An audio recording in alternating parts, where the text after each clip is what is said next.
So we're here with Sandy. So Sandy, let's get some background from you. Sure. So if you tell us about your history, and from the beginning, all the problems you may have had in the past, as much as history as you can possibly give us about yourself and your business. Okay, how much time do I have? So I started the permanent makeup industry. I was one of the early pioneers. I wasn't the one who had the idea, but I was the one who took the permanent makeup industry global back in the late 80s and the early 90s. And it's just boomed since then. You know, I've seen this industry sort of Can I stop you there? When you started, how many people, was it an early market? How was it? Not many people were doing it? No, it was, I was in the cosmetology field, and the gentleman who actually started the industry was married to Lana Turner, who was the Hollywood actress. But he was not exactly the most ethical of people. No, the question is a bit different, because now everyone is actually, many people are doing permanent makeup and micropigmentation. When you started, there weren't many people doing it. When I started, there was quite a few people getting into the industry because it was new, it was innovative, nobody knew really what it was. And so the first year that I got into it, the gentleman who introduced me to the concept had advertised heavily to the cosmetology market and had really been successful in marketing his idea. The problem is he didn't know how to do the procedures, he just had the idea. And so there were probably, I would say, well, he made $8 million in 1 year, so that's about how many students got into the industry. There were quite a few of us who entered the market. And then very quickly people decided not to pursue the career simply because there were a lot of problems in those early days. Well, there was people were having difficulty getting color to take. The pigments were inferior. There wasn't any kind of topical anesthetics to speak of. The procedures were painful. There weren't leaders who really knew how to do the procedures. So basically, as an early pioneer, which I didn't realize at the time, I was just a young, ambitious woman who was truly experimenting on women's faces, not knowing I was experimenting, thinking I had someone to turn to, and I didn't. And were there many textbooks and material to learn from at that time, or just a lot of experiments, trial and error? No, there wasn't any kind of information to fall back on. I mean, tattooing had been around for years prior to that. Marketing-wise, the permanent cosmetic industry was really eager to to offer we wanted to separate ourselves from the tattooing industry because nobody wanted to be affiliated with that back in those days. And of course times have changed and tattooing is pretty common today. But back then the only people who had tattoos were the guys in the armed forces that went out and got drunk on a weekend and got their tattoos. And so tattoos were sort of shunned, and we viewed anyone who had a tattoo as less than. Of course, tattooing today has been accepted widely and it's very popular. And so, times have changed, of course. But back in those early days, we certainly wanted to separate ourselves from the whole idea of tattooing. And in terms of, the resources and information that was available, it was pretty slim. There really wasn't anything. I truly was the early pioneer who experimented on people's faces. But, I was young and ambitious and naive, and so I was eager to make it work. And every time I would, do a procedure, I would have enough success that it kept me interested, but there were so many problems that it's like, I had to find solutions. So I would, do a procedure, and then, I'd see a little bit of color and I'd see a little bit of hope, And A then, bit of colour, a bit of. I'm sorry? You would see a little bit of colour and a little bit of. A little bit of hope. Hope. You know, in other words, I would implant the pigment and the client would think, gosh, it looks good. And then, you know, 7 days later, she doesn't have a whole lot of color. And I'm thinking, okay, it's something that I'm doing wrong. And what I didn't realize at that time is that the colors were so inferior.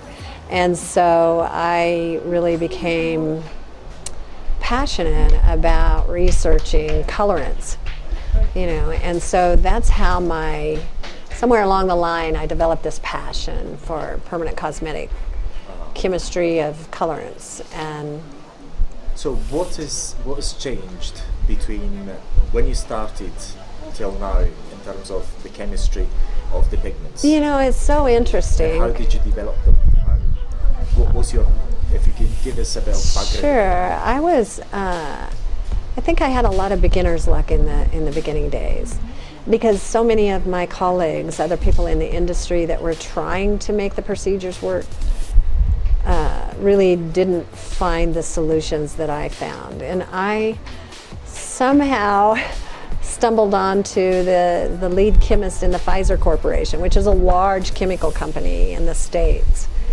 And the reason why I say it was beginner's luck is because I've talked to a lot of chemists since then, and this guy really understood the relationship between the body's absorption of colorants and what we were using at that time for permanent makeup, and which is really that was really kind of launched my research into chemistry. And so I stumbled on the right person at the right time, is what I would say. And then what are the pigments made of today? Colorants today are either, still today, it's what was true back then is true today. You know, we still use inorganic and organic colorants. There's lots of, yeah, it's colorant. It's not complicated, and yet it is. But we still use inorganic and organic colorants today. There's so many false advertising claims out there, so it gets confusing for practitioners. But most companies today use a combination of inorganic and organic and inorganic colorants. There's lots of practitioners who think that, you know, we either use organic or inorganic, but the truth is that if you're working with organics in terms of the manufacturing environment, you're going to have some inorganic with it. Same is true for the inorganic. So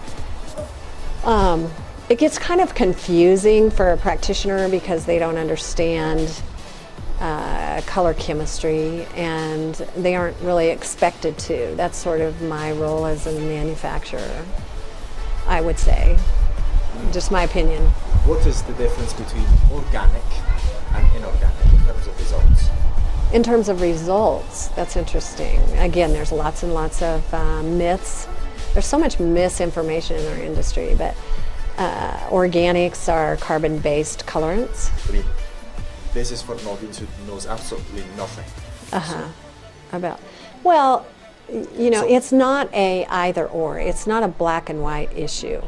Each individual colorant, whether it's an organic or inorganic, has certain properties that are appealing for the manufacturer if they have really studied longevity and safety of colorants. So there's lots of variables that go into each colorant. So I'd like to make this simple and say, oh, you should use this one or that one, but that's not reality. My reality is that each colorant has a specific characteristic that makes that colorant beneficial to use in a bottle or not. And so there's lots of colorants I tend to stay away from because I am really focused on the longevity of color.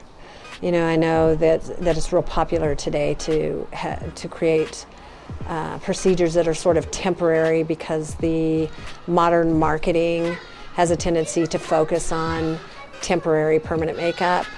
Well, you know, I tend to sell what works for me and what I think is valuable. And when I get a permanent makeup procedure, you know, I want to color it to stay. I don't want to do it every 9 months. It's painful, you know, even with great anesthetics that we have, and we do have good anesthetics, and it's not, you know, the pain is not, you know, overwhelming at all. But I don't want to go through procedures more than I have to. Now, that's my opinion and my experience, and that's what I tend to gravitate toward. And other people might disagree with that. Other people find more value in temporary colorants, and that's just not me. Okay, so organic is more temporary? No.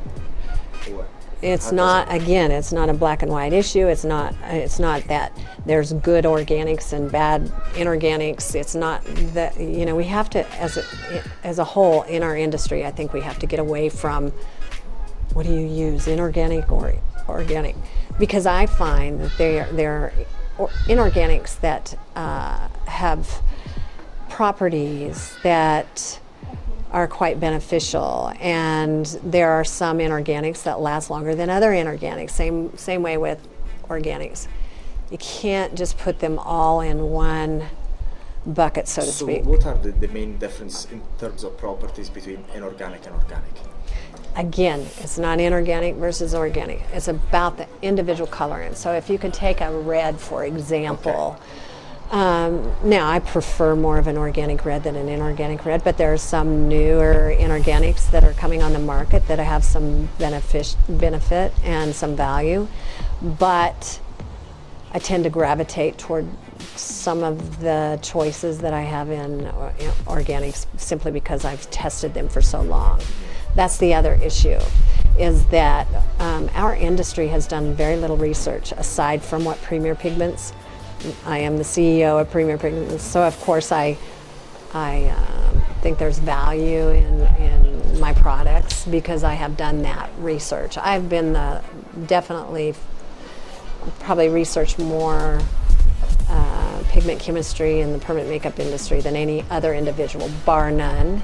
I've had over 30 years of experience in that, so I don't know that I answered your question, but I kind of got off. What was the question again? The question is, in order to understand what the benefits of using organic and the advantages and disadvantages of organic versus inorganic, and vice versa. So if I'm using organic, for example, what are I'm not saying the benefits versus inorganic, and the same thing. If I'm using inorganic, what are the benefits, the things that I can do with inorganic that I cannot do with organic?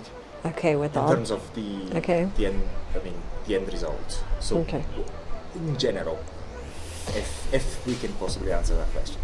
No. You keep asking me about inorganic versus organic.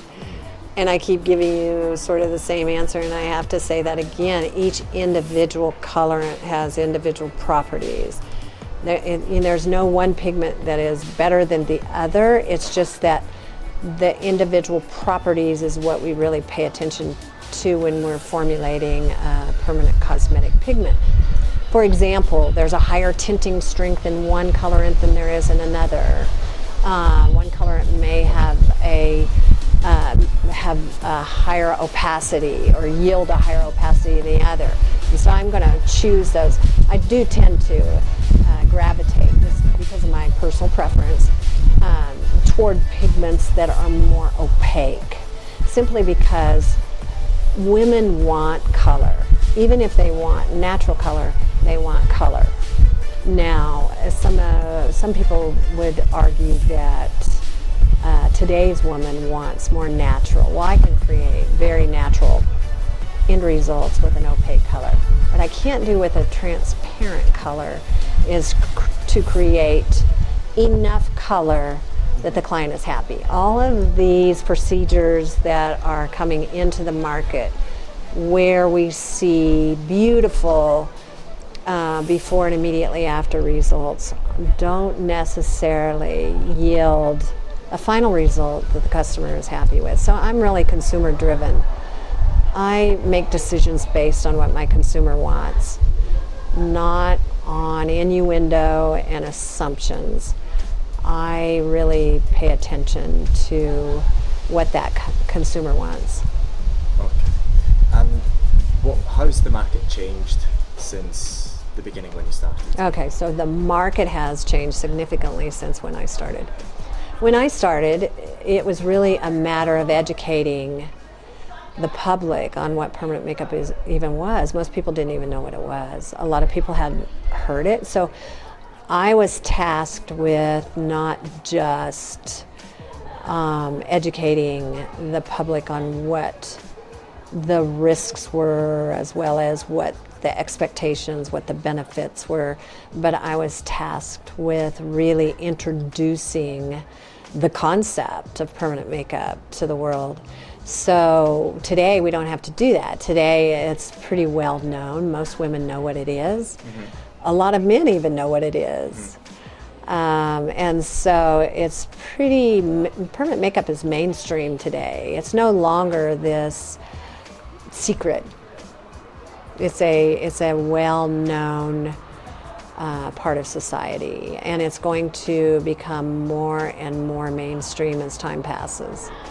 I predict in the future that we are going to see permanent makeup in some form or fashion on every woman. I don't believe in 20 years from now you're going to have women who don't have some form of permanent makeup. That's just my prediction. Mm-hmm. Yeah, it's just so much better than traditional. You know, there's always going to be a place for traditional makeup, always, right? But for a woman to wake up in the morning with permanent makeup, it's just, as a woman, I can just speak for myself personally. You know, I love permanent makeup. It's, any woman, every woman wants permanent makeup. They just don't know it yet. But you give them a procedure, give them a taste of it, and typically they will really become enamored with it as long as it's done professionally. So the education of permanent makeup has changed slightly. There's still as many problems today, probably more so than there was in the early days. In the early days, we started as an industry teaching 2- and 3-day classes. And then that evolved to where we were teaching 5- and 6-day classes, sometimes more. And the truth is that it takes 2 years to learn permanent makeup. I don't care what anybody says. 2 years, yes. At a minimum, I think. It takes 2 years in order to learn. Yeah, you were asking about the... And how does one learn within 2 years? What tools do they require? Do they do it through trial and error? Do they need to go to courses? What would you advise somebody who wants to get into permanent makeup and really be good at it? And then the other question is going to be the application of permanent makeup, but we're going to go later on to that. Because, so if we go, first of all, within these 2 years, somebody who starts from zero, how would they actually go and be very good at it? What are the tools that are required? Well, from my perspective, someone really permanent makeup practitioners really need to be selective on who they learn from. Right now, in this current environment, we have lots and lots of trainers that are entering the market. I'm horrified, and consumers should be as well, because here's what's happening is we have lots and lots of people who have taken a 2-day microblading class, and then they didn't make a lot of money doing microblading because they didn't get out there and really start working heavily. And then they decided, oh, well, the money's in teaching permanent makeup. So then they started teaching someone. There's just so much that's so wrong with that. For starters, the consumer really needs to know that if you want to enter this industry and really make a legitimate profession for yourself, you need to understand that the regulatory environment is very limited. And our industry, so as a trainer in the industry, I have to compete with other companies, other organizations. that claim you can learn how to do permanent makeup in a very short period of time. So we have to be competitive, of course, yet at the same time we are looking at the consumer and trying to put that consumer first. So if I'm a cosmetologist, for example, wanting to get into the permanent makeup industry, first I need to be realistic. This is a process. It takes a full good 2 years to really learn how to do the procedures. A 6-day class, a 5-day class will just teach you the basics, but it's really when you get out there and do procedures that you really learn. So the most important thing when you're selecting a practitioner to train you, or a seasoned trainer that's going to train you, you really need to choose someone that you really have researched and that you believe in, that is going to give you that ongoing support. So for example, do not sign up to learn permanent makeup from somebody who's teaching in a hotel room. Just don't go there. I've seen it over and over again. We have trainers fly into Dallas left and right, and they'll come and they'll charge somebody $5,000 to learn in a 2-day class, and then they're off to the next city, and the practitioner is then left calling me up and calling my staff up and saying, hey, I just took this class, I'm really excited about it, but I don't know what I'm doing. And then the longer they practice, they realize the more they don't know. And so the problem with all of that is that the consumer is the one who pays the price for that. So training is really important. Choosing the right practitioner to learn from is very important. And choosing someone who provides ongoing support is really critical, in my opinion. So from a practical point of view, if someone wants to really learn well, has to actually have one person to refer back to if they have questions. Yeah, here's what's happening in our environment, in our society. There's lots and lots of information online. You can actually take videos and learn a lot online, but that makes it really confusing when you're learning. I always say to my students, find someone you can trust and follow that person for 2 years. In terms of my students, I tell them, give me 2 years before you start going out there and experimenting, because that's really what you're doing when you're trying all these different things. Safety is really paramount. So what you don't want to do is you don't want to mix the training from this institution with these different colors. Just don't go there. Permanent makeup isn't something that you need to mess around with. It's not something that you need to take lightly. And unfortunately, we are in a society that actually allows trainers to teach these procedures in less than 2 years. And in most cases, most companies today are teaching 2- and 3-day classes still. And so, it's really important for a practitioner, again, to choose someone you trust, stick with that person, don't deviate from that until you've got these procedures fine-tuned, and then add little things and respect the fact that it's permanent, that it comes with risks, that there are a lot of variables that make it successful. There's a lot of secrets that people don't teach. You can't believe how many trainers have sat down with me and privately told me that they don't teach their students the secrets that they do for their own procedures. That is pathetic, but that's reality.